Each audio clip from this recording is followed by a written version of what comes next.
Peace and blessings be upon you. My name is Dilnaz Raj. I am the Muslim Community Center Interfaith and Outreach co-chair. I've had the pleasure of watching MCC grow for the past 45 years as an immigrant family that moved here to Chicago from Hyderabad, India.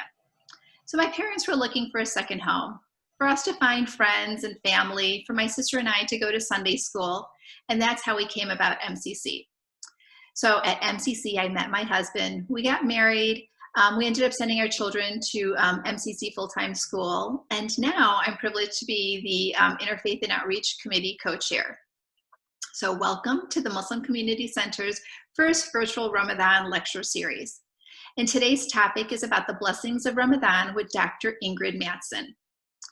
So as coronavirus is really affecting all of us throughout the world, and we're really focusing on physical distancing, and we're also making connections to God during these holy times, it's important for us to connect. So how do we do that in Ramadan? And Ramadan's probably going to start this weekend, Friday. And how do we make sure that we are still making those connections? We know that Ramadan is a really important time for community iftars, for time to spend at the masjid, for group tarawih, for family activities. So this is going to be a really different Ramadan for us. But we can make this together. Together we can make this a special month.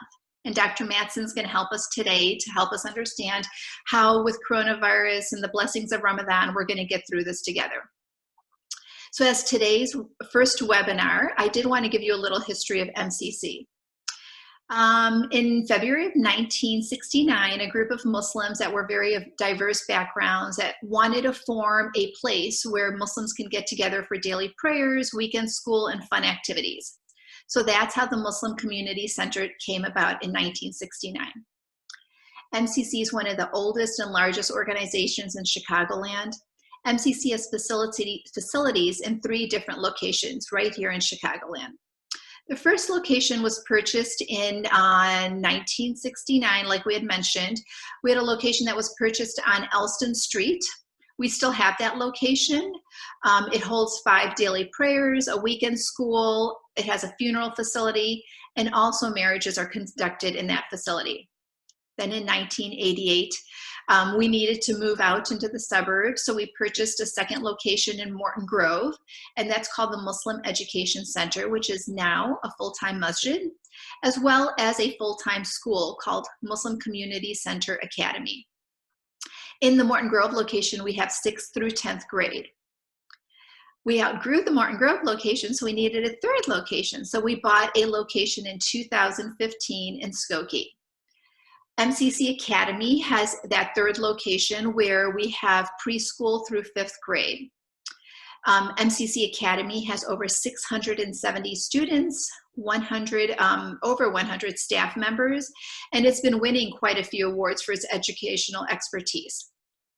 MCC is proud to be a very diverse community where we have many walks of life, over 35 languages spoken, over 80 countries are represented at MCC.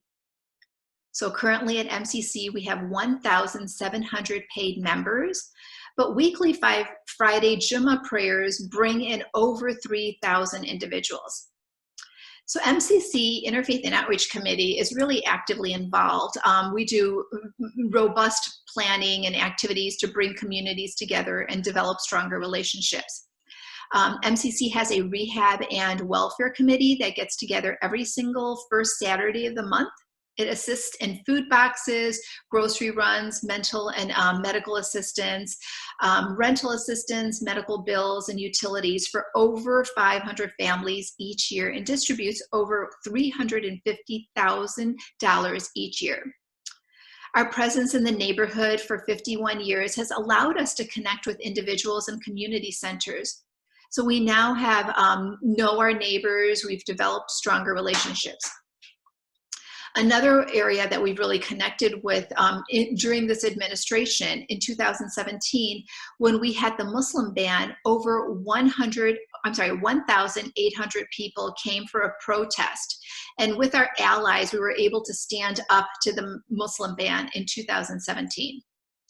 Then in 2019, after the Church Christ shooting, we hosted a vigil, and we had over 600 individuals who attended this vigil together. So we've built strong relationships with our community, and we want to continue to build strong relationships. So this Ramadan, as our doors are closed at MCC, we are feeling quite saddened. Our Muslim community really doesn't understand what our next role is going to look like, but we know together as a community we'll get through this.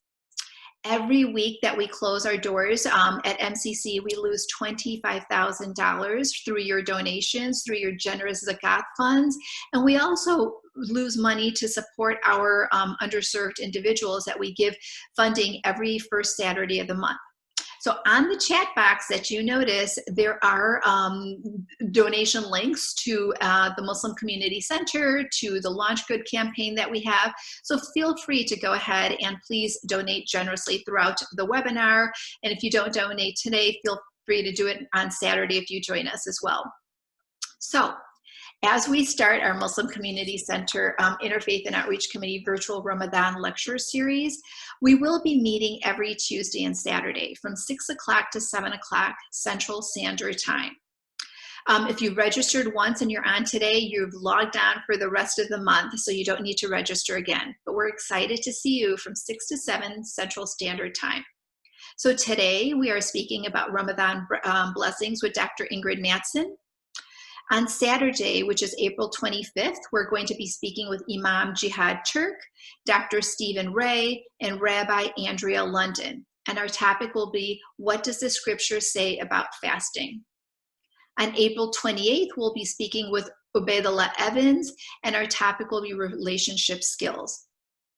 On May 2nd, we'll be speaking with Imam Zaid Shakir, and our topic will be going faithfully green. On May 5th, we'll be speaking with Marguerite Hill from Muslim Arc and Dr. Rami Neshishibi from Iman, and our topic will be anti-Blackness in the Muslim community. On May 5th, we'll also be speaking about healthy lifestyles during Ramadan with Ubaydullah Evans. On May 12th, we'll be speaking with Amani Kilawi, who is the COO of Launch Good, and Amal Mulson, who is our Welfare and Rehab Chair at the Muslim Community Center, and our topic is Zakat, Muslim Philanthropy. Then on May 6th, we're talking about time management with our Imam Ibrahim Qadir, who is our Senior Imam at Muslim Community Center. On May 19th, we're going to be speaking with Imam Ibrahim Qadir once again, and he will be talking about the pearls of the doors of Jannah. So we have a really busy time during this month of Ramadan, and we're excited to start it off with Dr. Ingrid Matteson. Dr. Ingrid Matteson's been a mentor of mine and a leader for the Muslim community for so many years, I can't mention, and she's always been a pillar of our community.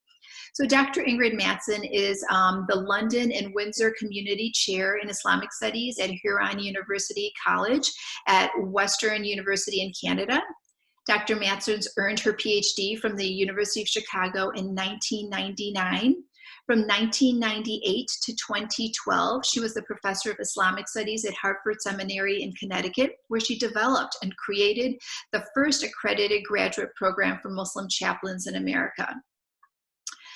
She's won numerous awards and honorary documentaries from Trinity College, Hartford, and Chicago Theological Seminary. She's often consulted for the media and served as an expert witness in different areas. So I wanted to open up this conversation with Dr. Matteson.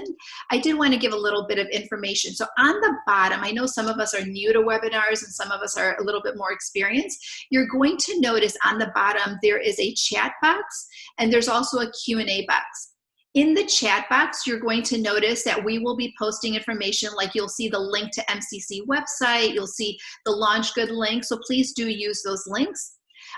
If you have questions for Dr. Matteson or any questions about the topic that Dr. Matteson is talking about, please put it in the Q&A box. Feel free to use the Q&A box throughout the evening, and we'd love to answer any of your questions. You also will be getting a poll about 6:50. We do have a great poll that we're going to present every single night. So you will have a poll that you'll discuss at about 6:50. So Dr. Matteson, thank you so much for joining us this evening and helping us understand about Ramadan and the blessings of Ramadan. Thank you so much. All right. Well, thank you so much, Dilnaz. Thank you for inviting me to speak with your community today. I'm really impressed, mashallah, you know, God's blessings on this Muslim Community Center, all the wonderful work that you do. I pray that God bless and reward and strengthen all of those who offer such a great service to the whole community, and that that you're able to sustain the most important things that you do during this time. I know it is very challenging for many communities, and we need to really each and every one of us, think about our spending and how we can support the most important organizations in our community. So I begin, Bismillah ar-Rahman ar-Rahim, in the name of God, the merciful, the compassionate. I'm really happy to join you today, this multi-faith community that is signed in with us. I don't want to make assumptions about what people may or may not know about Ramadan. So first I want to give an overview and then discuss what the purpose of Ramadan is, what the benefits of Ramadan can be, and what to be aware of so we don't miss the point, because sometimes we can get a little distracted and not always realize all of the benefits that can come from this month. And also, if there's some time, link some of the lessons of Ramadan to the time that we all are facing now, which is the global pandemic that has radically and drastically altered our lifestyle and made us come to realize so many things that maybe we didn't have much time to think about or didn't give much attention to earlier. We will have a discussion period later, so keep your questions, and God willing, we'll be able to answer some of them. So what is Ramadan? Ramadan is the name of the 9th month of the Islamic calendar, which is a 12-month lunar calendar. The lunar calendar is approximately 11 days shorter than the solar calendar. So this means that the Islamic holy days and holidays, which are calculated according to the lunar calendar, rotate around the solar calendar. So for example, Ramadan this year will begin Friday, April 24th. In 2021, next year, Ramadan will begin around April 13th. And if we subtract 11 from 13, then in 2022, Ramadan will begin around the 1st of April. This means that we can experience Ramadan in all different seasons and all different kinds of conditions. In the spring and fall, where we are now, when the day and night is roughly equidistant, we have about a 12 or 14 or 16 hour time of fasting if we're in the northern hemisphere. But in the summer, it is much longer than that. And in the winter, it's much shorter. Why? Because fasting is from dawn, not sunrise, but dawn, which occurs before sunrise. So the first light of dawn that comes in until sunset. So in the winter, in that very short day, we have an abbreviated fasting. It might only be, in a place like Chicago, something like 8 hours in December.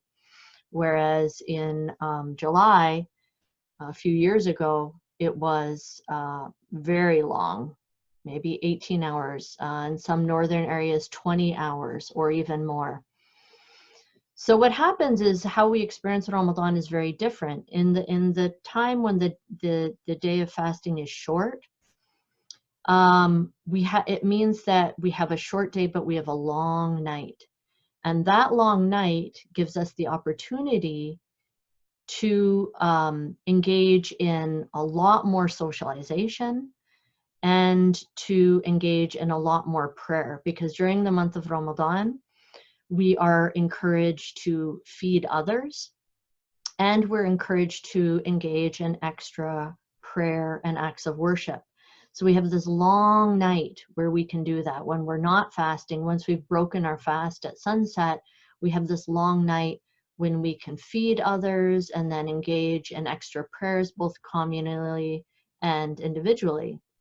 But in the summer, and many of us have experienced that over the past, I'd say, 5 years or so, when the day is so long, we have this really short period of time at night when we can break our fast, eat, be able to say our prayers, our night prayers, and then get ready for the morning. So the last few years for me in Canada, you know, we had maybe 6 hours to do all of that.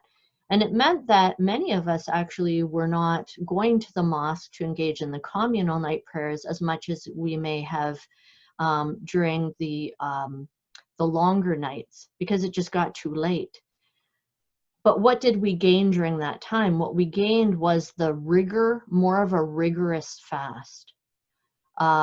Fasting became really much more of an ascetic practice. It became more of a practice of patience, of really enduring that day, because during those daylight hours, 18, 19, 20 hours a day, or maybe even more, we could not eat, we could not drink, even water we could not drink.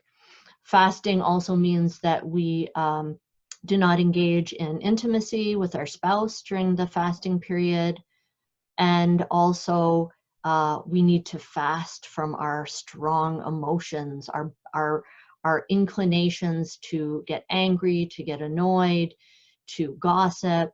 So fasting is both physical and it is emotional as well. And all of that comes together for a kind of holistic spiritual experience.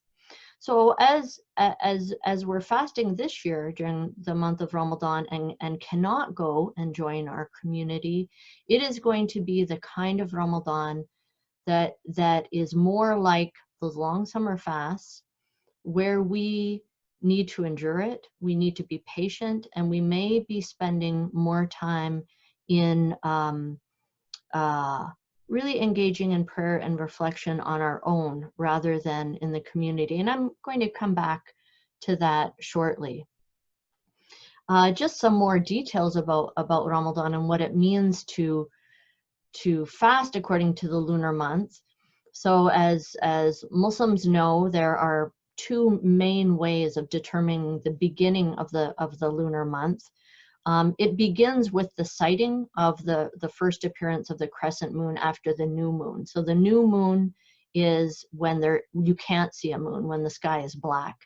And then eventually you see that tiny little silver sliver over the western horizon just after sunset. So that's the beginning of the lunar month. And obviously weather conditions, the landscape, even your own eyesight will determine whether you're able to see that or not. Now, in a Muslim majority country, announcing the beginning of the month is always with the political authority, and that's the way it always has been in Islam. So scholars have had different ideas and different schools of thought about small details of the lunar month. But the authority has always lay with the political leader, so the governor, for example, of an area. Now, what do we do in the creative chaos that is the Muslim community of the United States? We don't have one central authority, so there are many opinions, many opinions, and not one authority. And this has really challenged the Muslim community to try to really begin to prioritize our own values. Like, is my own opinion about what is the best way more important than trying to bring the community together? And so that's been really interesting issue for us and helps us develop some ethical maturity. Over the past number of years, more communities have opted towards a scientific calculation of the lunar months. The benefit of that is that we can predict, for the next 100 years, what the calendar will be. And to do that is really a mercy towards, for those in our community who have the least control over their work schedule and over their, determining when they can take vacation. So for someone like me who's a university professor, it's very easy for me to wait until midnight and see if the moon has been sighted and then say, okay, tomorrow's Ramadan, I'm going to start with that. And at the end of the month, when the moon is sighted, that's the festival of Eid, when we celebrate. And I can simply say, well, this is my religious holiday. But the reality is for most Muslims, for most American Muslims, their employer would think that they were trying to pull a fast one on them if they called into work and said, oh, I just found out at midnight last night that today is my religious holiday. So we're really put a huge burden on those in our community who have less control over their working hours when we decide we only want to rely on visual sighting. And so it's really important that we have those conversations and think about what our priorities are as we experience this month together. Ramadan is it's one of the 5 pillars of Islam. It is meaning that it is a core ritual obligation. And what's important for us to think about is how each of these obligations is embodied.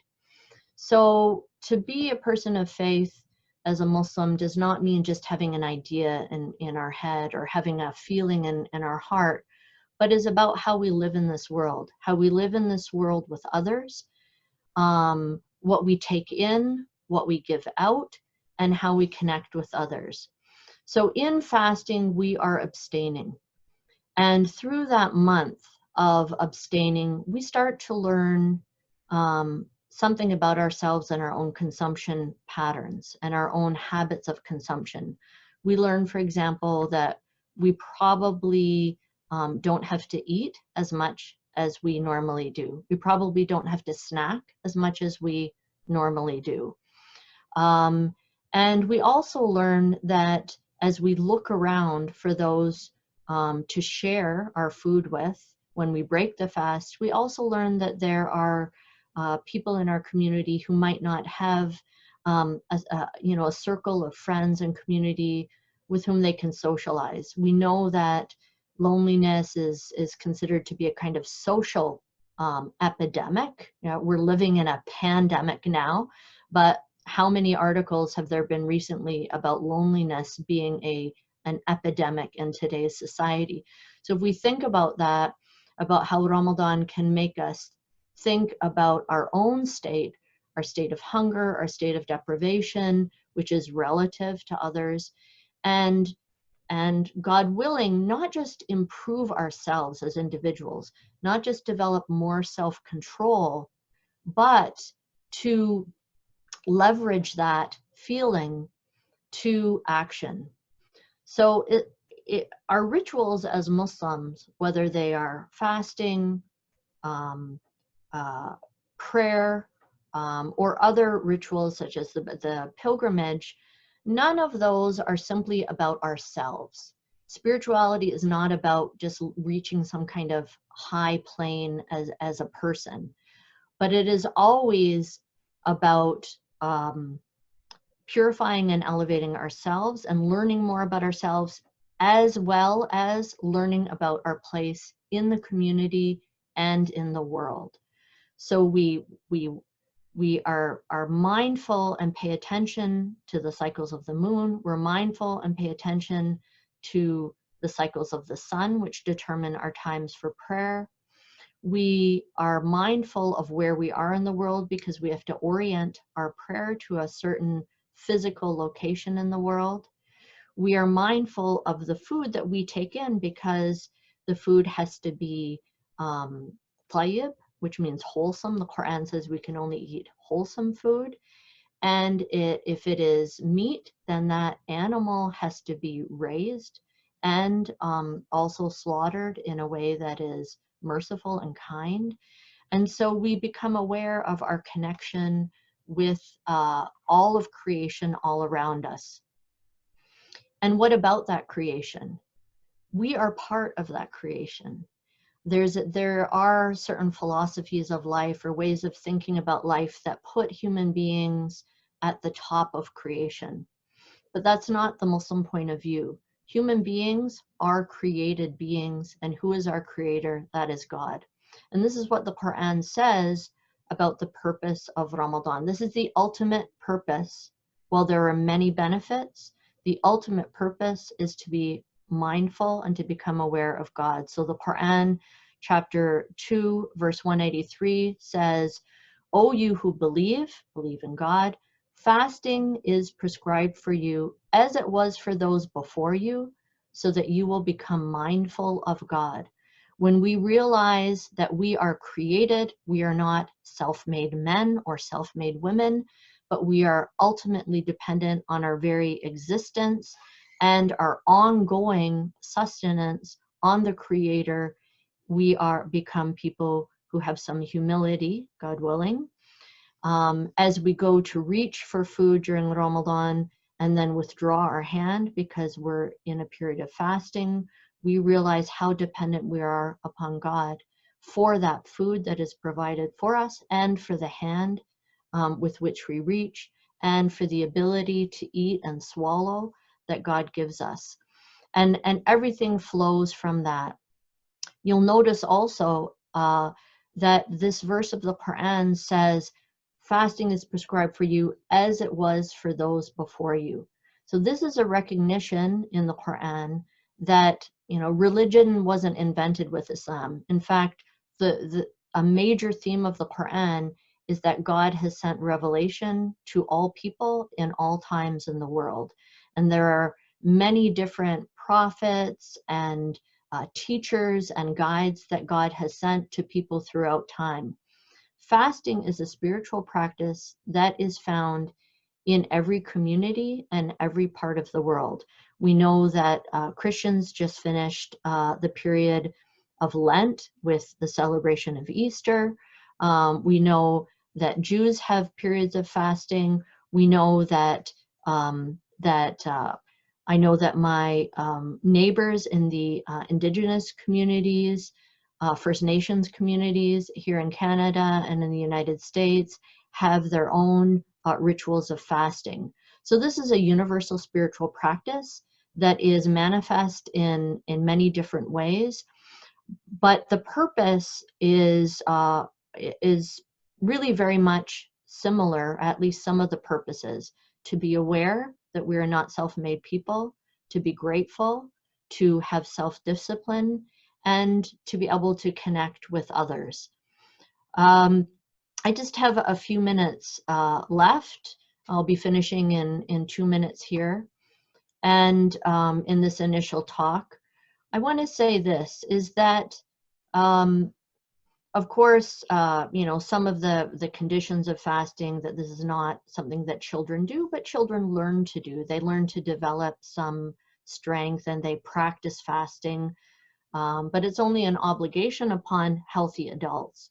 If someone isn't healthy or is unable to fast for a number of different reasons, then they either fast later in the year or they will pay or feed one hungry person for every day they miss. And so we see that connection with our self-control and our awareness of where our food and our ability to eat comes from with others. Ramadan is also that time when many Muslims fulfill another religious obligation, another of the 5 pillars of Islam, which is to pay zakat. Zakat is not charity. It's often translated as charity, but it is not. It is a wealth tax, and it is paid every year. It is paid every year to as the Prophet Muhammad, peace be upon him, said, to return wealth to the community. So as people work and as people have different abilities and capacities, some people accumulate more wealth than others. And it is an obligation every year to return some of that wealth to the community. And so we see that by having a religious obligation that is also an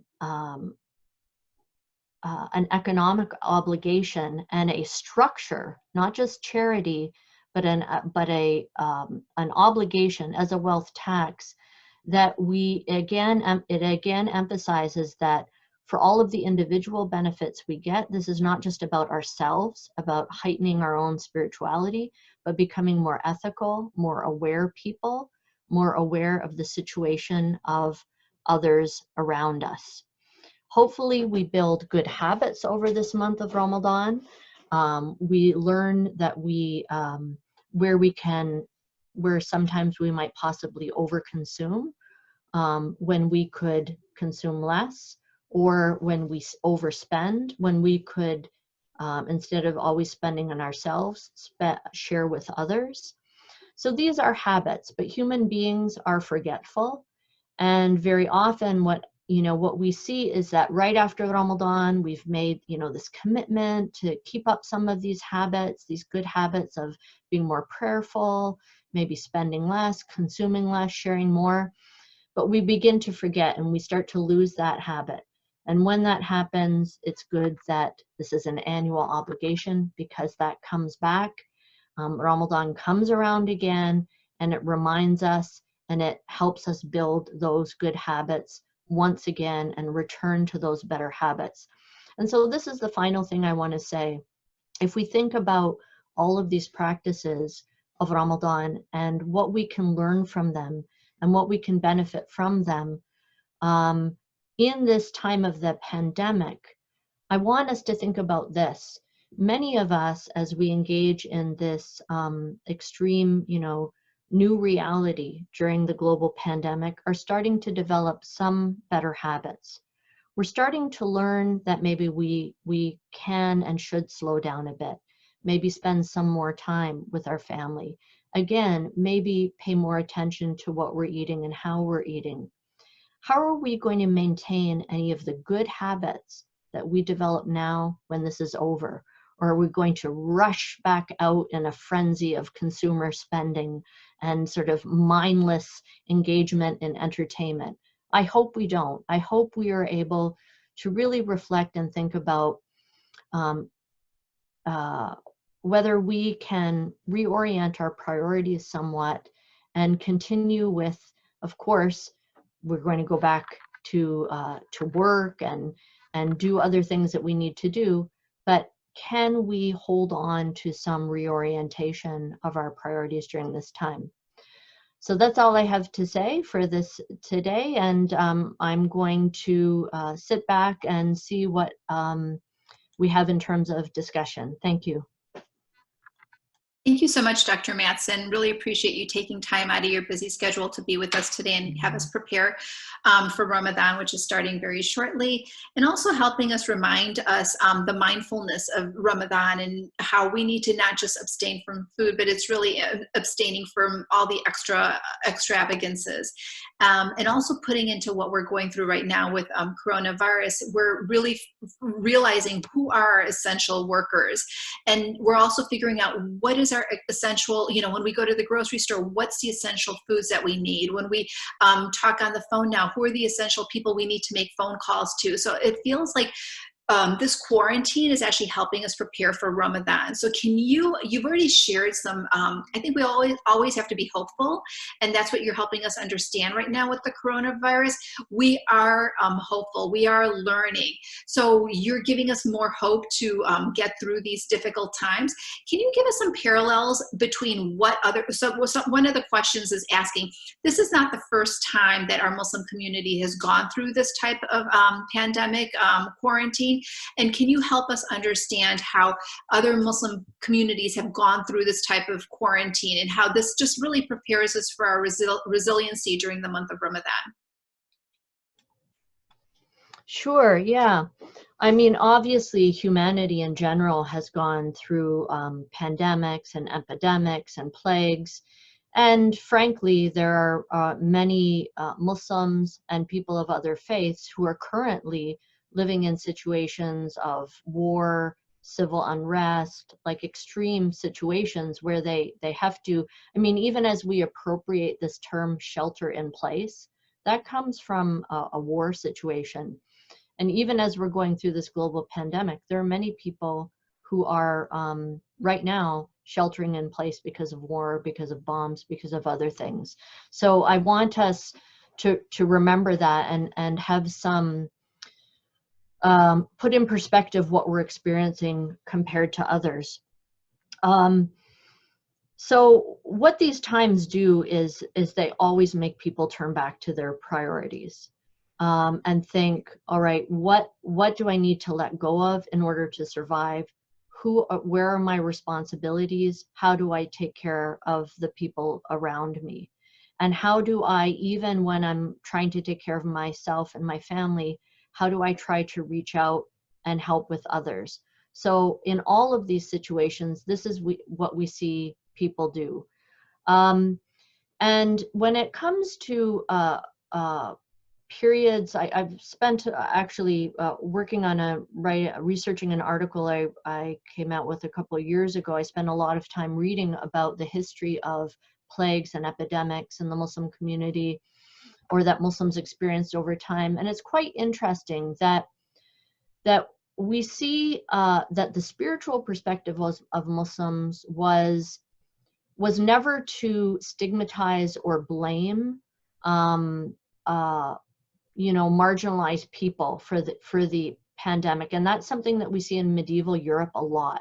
In medieval Europe, when the plague passed through, the kind of go-to attitude, even among theologians, was to blame the Jews, that somehow they, it was their sinfulness and living in the fact that the community allowed people who were not believers to continue to exist there, meant that God was punishing the community. And so this idea of creating a scapegoat or trying to blame some marginalized community for the plague or for the epidemic, that was that's a really distressing part of European history.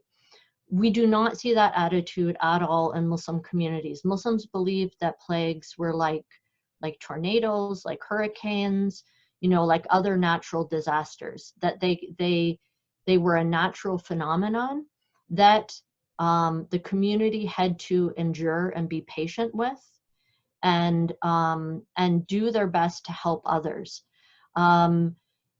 Specifically in terms of plague, there was a teaching of the Prophet Muhammad, peace be upon him, that when the plague hit a land, people were not supposed to flee. And they also should not enter a plague-stricken land. So there you see that kind of idea of containment, staying where you are, which indicates an awareness that somehow it can be spread.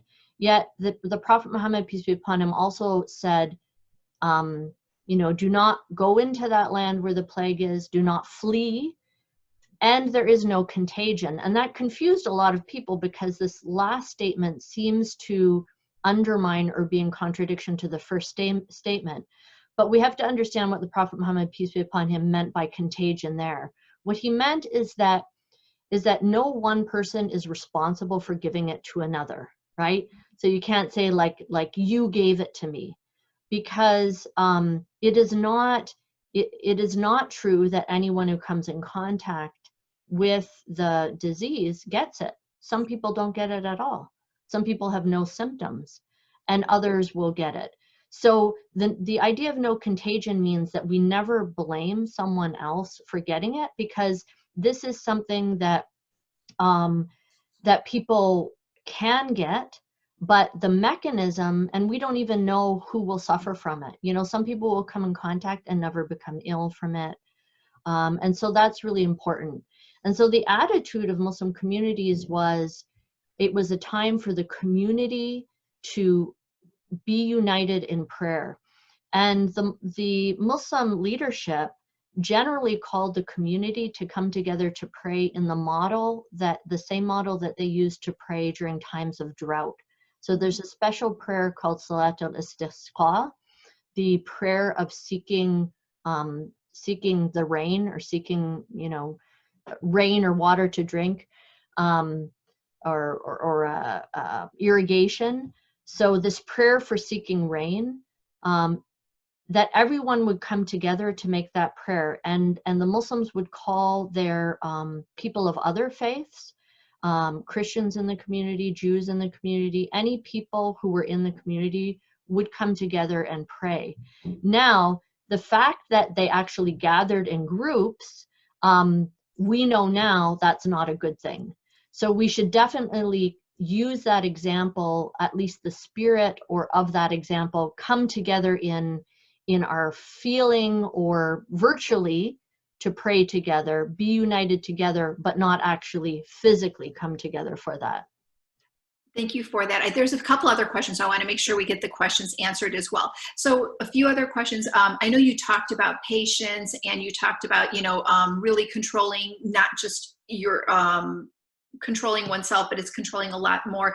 So one of our questions is, how do we control our patience? How do we control our tongues during this time of Ramadan, and also during this time when we're all dealing with so many stressors with COVID-19? And then we've got a few more questions, and I don't want to take too much time away because we also need to end at 7 o'clock as well. Okay, all right. So a typical academic always makes really long answers to things. Let me say the first key is for us to accept the time that we're in.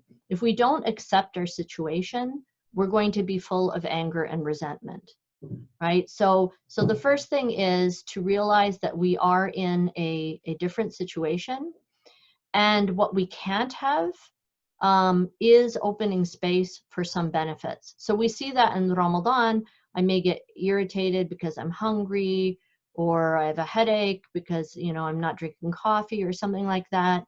But what space does that open up for me to reflect upon, to think on? In what ways can I grow through that? And that's the same thing in this current situation, that if we're only thinking about what we don't have, we're never going to take really what is an amazing, extraordinary opportunity to learn something about ourselves as individuals and as communities. So we need to accept the situation that we're in and realize that whenever one thing is taken away, that there is also a flip side to that, an opportunity for different kinds of growth.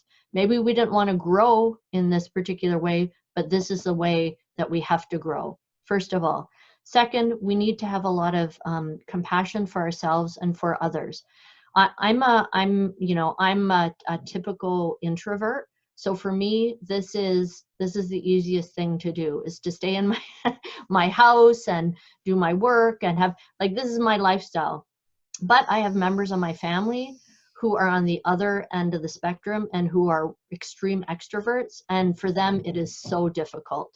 They just, find it really difficult to stay physically in one place. They need that energy from other people. So, it's important that I don't get all preachy to them, oh, just relax or whatever, because they are built differently. And this is part of God's beautiful diversity, that we need all different kinds of people. So we should be compassionate towards ourselves and compassionate towards others. And then I would say that patience means, it doesn't mean pushing down our feelings. It doesn't mean denying our feelings. It means that when we feel that way, understanding that that having those feelings is part of who we are. The question is, what kind of, what can we do with those feelings? Like what if I feel very restless, I feel anxious because people are around me? Do I need to start to learn how to use headphones in my house? Or, whatever it is, we find those ways to deal with them. But just feeling annoyed is not a bad thing. There's no moral judgment on feeling annoyed. It's what we do with that. Excellent, thank you. Another question we have is from a Catholic friend of ours who's saying, if you have a very challenging, hectic job, how do you fast during these challenging times as well? So maybe you can kind of give us like baby steps of how new converts or other individuals can understand about fasting. Right. The Quran says that the Quran explicitly states the people for whom fasting is exempt, those who are ill, those who are on a journey, and says God does not want you to experience hardship, but wants to make things easy for us. So, how is that? Like, if it's difficult, then in what way can this be making things easy for us? It's that training. It's that spiritual and physical training. We know that, if you want to get in shape, you're not going to do it just sitting there. It's going to be challenging, engaging, starting to run around the block, and then eventually being able to run a couple miles, or a half push-up, and then being able to do 50 push-ups. So we have to slowly build up to it. So when people are raised within Muslim families, they can learn that as children, do that kind of practicing. If they're new to fasting, then again, they may need to practice with it. And for the rest of us, we all have some little tricks or things that we've learned about how we deal with it. So for example, if we consume like caffeinated drinks, we learn that at least the week before Ramadan, we should start tapering off, because otherwise we might get a caffeine headache. Same thing with the timing of our meals. Also, for most of us, we wouldn't do like a really vigorous physical activity in the middle of the day when we're fasting, so that we don't become dehydrated. But if our job requires that, if our job requires, extreme physical activity, or if we find that we can't, like I know a surgeon, for example, who has to spend hours in surgery, and finds that if they don't keep hydrated, that they start to lose focus. If necessary, people can break their fast or not fast that day and make it up later. Because of course, saving a human life, whether your own life or someone else's life, takes priority. And there are ways to, it's perfectly acceptable to fast a day later, or sometime later in the year before the next Ramadan, or if you're unable to get back to it, then to feed that hungry person instead. Oh, you're muted, Dilnaz. Thank you. So another question that we have is, Dr. Matteson, someone's just asking, what are some personal goals that you set for yourself for the month of Ramadan? And what are certain goals that we can set for ourselves for the month of Ramadan? And one other thing. So your answer right now really led into another question. And the other question was, how does Shaban and Rajab prepare us for Ramadan? And that's exactly what you said about like how families prepare for Ramadan. And sometimes families do some practice fasting. And if you could also maybe highlight Shaban and Rajab and how they fall into the important Islamic months.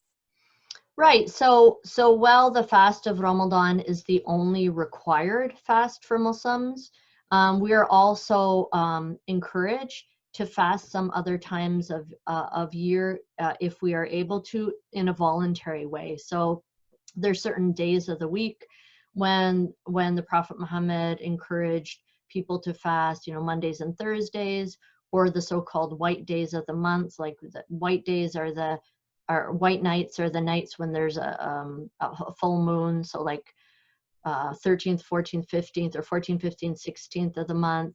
Also the months directly before Ramadan, it's good to start increased fasting. So these are all voluntary fasts for those who are interested in able, and it helps people keep that up as a practice.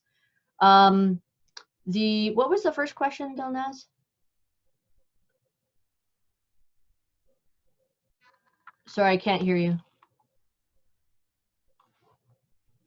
What are your personal goals for Ramadan? Oh, okay. So yeah, I mean, it really, what we'll see, like over the course of a person's life, it can be very different.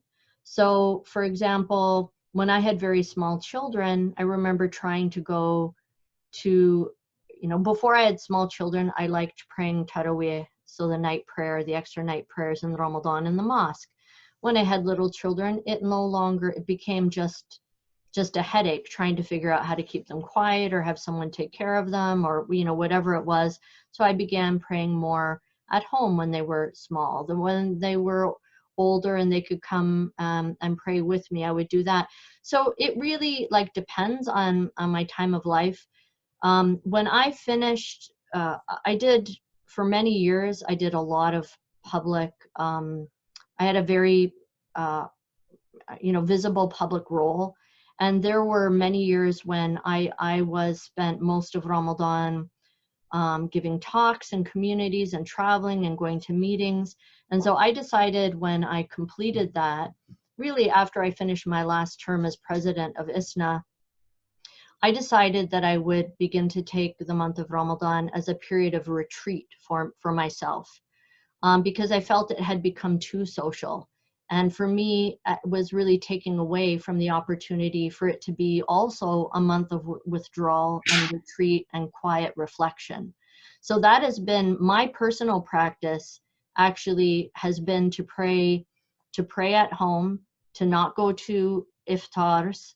So all those social things that people are missing now, I had stopped doing them for a number of years to be able to get back the reflective part, the retreat and withdrawal part of Ramadan, which actually was the final practice of the Prophet Muhammad, peace be upon him, that he began by praying in community, but in his last years, he prayed by himself. And so I really think it depends on what people want. So for me, I'm going to keep that up. I'm going to do as much as I can to really consider the people that I need to reach out to continue to look for those who don't have anyone who's calling them, or those who just aren't in a family group. Like, how many people are at home, and maybe even do some things virtually with them. So I really think everyone needs to consider where do they feel a little unbalanced in their life, and try to draw on either the more sociable aspects of Ramadan, or the aspects of Ramadan that tend towards retreat and solitary reflection, if that's what they need, because both are acceptable and good and beneficial ways of experiencing Ramadan, but it depends where you are in your life. Okay, because we're almost running out of time, I'm just going to ask this last question, and please do continue. If you have questions, go right ahead and put them in the Q&A box, and we'll answer them later on.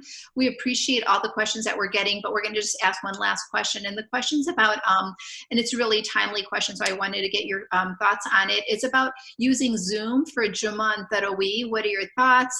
Is it acceptable to pray Taraweeh at home using Zoom with an imam, or is that something that you do not feel it's prescribed? We'd love to hear your thoughts on that. Right. So my view is no, that it's not permissible, and the majority of scholars say that as well. But beyond the fiqh issue, the legal issue, what I want to say is that again, it's the problem is when people are looking at the situation that we're in, just as well, what can't we do, and how can we get back to what we normally do? This is that, it's God who's the creator and sustainer of the world, who determined that right now the whole world would be under this situation. Should we not take a lesson in that? What would it mean, rather than just being sad about this Ramadan being different, think about what opportunity is being presented to us. Islam is not a religion where only some kind of ordained clergy can lead prayers. We do not have ordination. Any believing Muslim can lead prayers for their household, or can lead prayers for themselves. Isn't this a great time for us to develop that sense of confidence? If we don't feel confident, to strengthen ourselves with more knowledge and practice. If you make a mistake, and you have a good intention and you've done the best you can, that's, that's not sinful. So why not take this time? How many people are running out to the masjid because they don't want to face themselves, or they don't want to face their own, like really take the time to look their own family members in the face? So I really believe that rather than trying to replace what is there with some virtual reality, let's use this to gain more knowledge and confidence in ourselves, in our households, or with whoever we live with. So on that point, I'm actually going to ask this question. So I know you're very passionate about the HERMA project, and we had this wonderful convening right here at American Islamic College in January. Can you tell us a little bit more about the HERMA project? And now when masjids are all closed, what can we do at this point? Literally in the next 2 minutes, I'm sorry about that though, but give us a few minutes of helping us understand what the HERMA project means, what we can do when the masjids are closed right now during this month of Ramadan. What is our role to make sure that we have our masjids prepared for the issue that you talk about with the HERMA project? Right.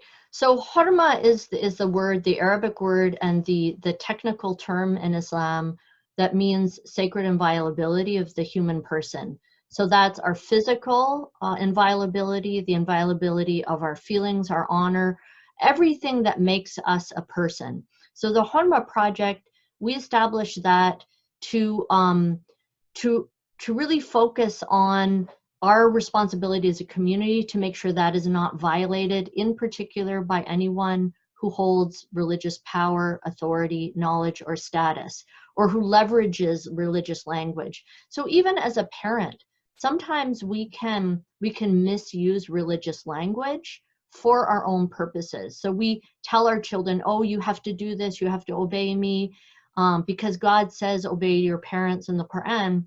But is it really because we are worried about their moral formation, or we just want our children to, follow our own wishes, or to be, little mini me's, and we're denying them their own capacity? So each one of us is responsible for looking at where we hold power and authority in our own households, but then also in our communities, the people who we put in positions of power and authority, are we supervising the authority that they have? Are we putting in place mechanisms of very clear expectations, very firm lines and boundaries that can't be crossed, and also having regular review and supervision, having public grievance processes, making it very clear where people can make a complaint if they feel that they've been harmed or they've been hurt. So this is what we're working on, but it all begins with us realizing that in our own lives that each one of us has some power over others, and to make sure we don't use that in a way that harms others. Don't use religious language. Don't use that status. And so I do think that if we can gain some more knowledge and confidence, each one of us individually during this time, we might actually be able to rid ourselves of some some kind of dependence that is in some cases unhealthy. When we have an unhealthy dependence upon a religious leader, it's great to have, it's great to have experts and there are so many great imams, but we shouldn't have an unhealthy dependence upon them. We also have our own dignity that we need to uphold. Thank you, Dr. Matteson, for sharing that. And we're so honored at MCC to have you as our first speaker for our virtual lecture series, and for you to give us hope. And I think that's what most of us really want, for us to realize that this is a growth opportunity. It's not something where we need to sit and marinate on all the negatives, but really to be mindful of how this is God's will, and God wants this to happen, and it's happening. And now how we can take it as a opportunity for growth and compassion, and to see empathy in ourselves as well as empathy in others. So thank you so much. While you were speaking, Dr. Matteson, we have a poll going on, and it's the poll is very basic. We just want to learn from you. How would you rate this webinar? It's our first time. We know we have some glitches with the Q&A box, some glitches with the chat box. We're working on all that, but really appreciate all of your information and input, Dr. Matteson. Thank you so much. It's been an honor to join you, and I pray that God continues to empower and bless this community. Okay, excellent. We just ended our poll, and we'll share the results in just a moment. But while we're sharing the results, it's really important for us as Muslims to realize our civic duty. And MCC's mission is to make sure that we're very civically engaged. We have a wonderful fellow. Her name is Fatima Siddiqa, and she's a fellow for the Illinois Muslim Civic Coalition. And she's also a Muslim Community Center graduate and an active member of MCC. She will be doing a 2-minute educational piece on the census 2020, and why we should count. So Fatima, let us know how we can get more involved with census work. Sure, thank you, Dilnaz. So what is the census? The census itself is just a survey of everybody living in the United States, and it happens every 10 years. And the federal government is mandated by the Constitution to complete this count. The 2020 census has simple questions from, your name, your age, your sex, to the people living in your house. And it's just 9 questions. And for the first time, this will be online. Quickly, why is it important? There's 2 critical things that come out of this. The first is we get $700 billion in federal resources. And this goes to fund food stamps, grants for schools and education and libraries and infrastructure. And the second thing is our congressional representation. So right now, Illinois has 18 reps in the U.S. House of Reps. And if we have an undercount, we could lose another rep. How can you do this? So in early March, you should have received a letter like the one on the right that has your household's unique household ID, but you don't need that to complete the census. So you can just use your address and move on to the questionnaire itself. And you can answer the questionnaire in 3 different ways. You can do it online at my2020census.gov, or you can do it over the phone. And now, because we're nearing the end of April, there's also paper questionnaires that will be going to your house.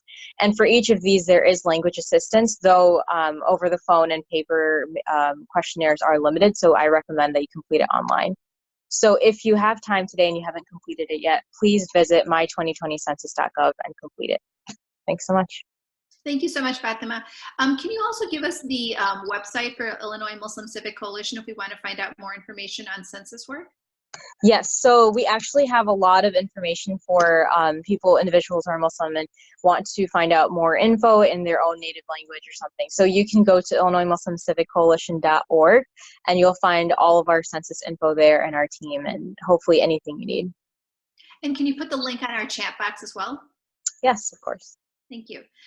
So while we've been doing this webinar, we just really want you to realize that this is MCC's first webinar. And like we mentioned earlier, every week that our doors are not open during MCC Jummah time, during our Sunday school, we lose $25,000 per week at MCC. So we do have a Launch Good fundraiser. Feel free to donate to the MCC through Launch Good or through MCC's website.